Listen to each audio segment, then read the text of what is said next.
来，乡亲啊，继续来看这民众党的副总统参选人吴欣盈，防质疑有美国籍。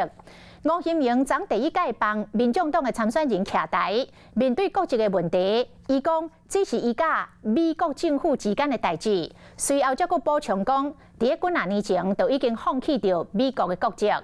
中选会讲已经依法函请外交部协助查证。大问题是反呛中央。讲吴欣盈做立委已经做超过1年啊，即摆才咧查，无非是政府失职。这不是我觉得要对外公开的，这是我跟美国政府之间的事情。好几年前的事情我就放弃了，不是因为选举的原因才放弃。非常非常讨厌在选举的时候散播假新闻。这讲无被对外公开，就随个跳出来解释。民众党副总统参选人吴欣盈是真受气，因为伊去互外界质疑有相同的国籍。虽然伊强调已经放弃美国的国籍，也毋过中选会也是爱调查。吴欣盈副总统候选人其实在4年前参选这个不分区立委的时候，其实中选会应该就要做相关的一个审查。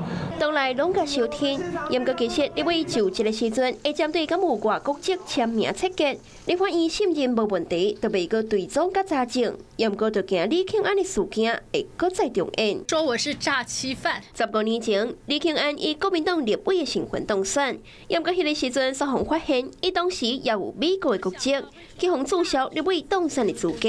事后佮方向早期做起诉，虽然讲最后自身被判无罪，也毋过伊的政治路也到这结束。吴欣盈才拄开始甲家囝斗互选。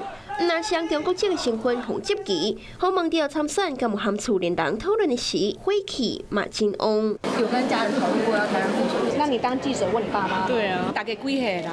你出门做上面决定，每个成年人都要自己对做自己的事情做负责任的。大公主就是有她的脾气啦，所以以后请外界提问的时候，还有媒体然后要小心一下。吴欣盈虽然强调伊无相同的国籍，也毋过伊嫁予比利时好野翁婿，依照比利时法律，伫比利时待满5冬，和比利时公民结婚上少3冬，就会当摕到国籍。未来恐惊会搁再面对着比利时国籍的争议。也毋过伊作为成功的公主，身份特别受到关注。加工的风格嘛引起着内政的风波。国民党为这条选战来加分，外界拢在看。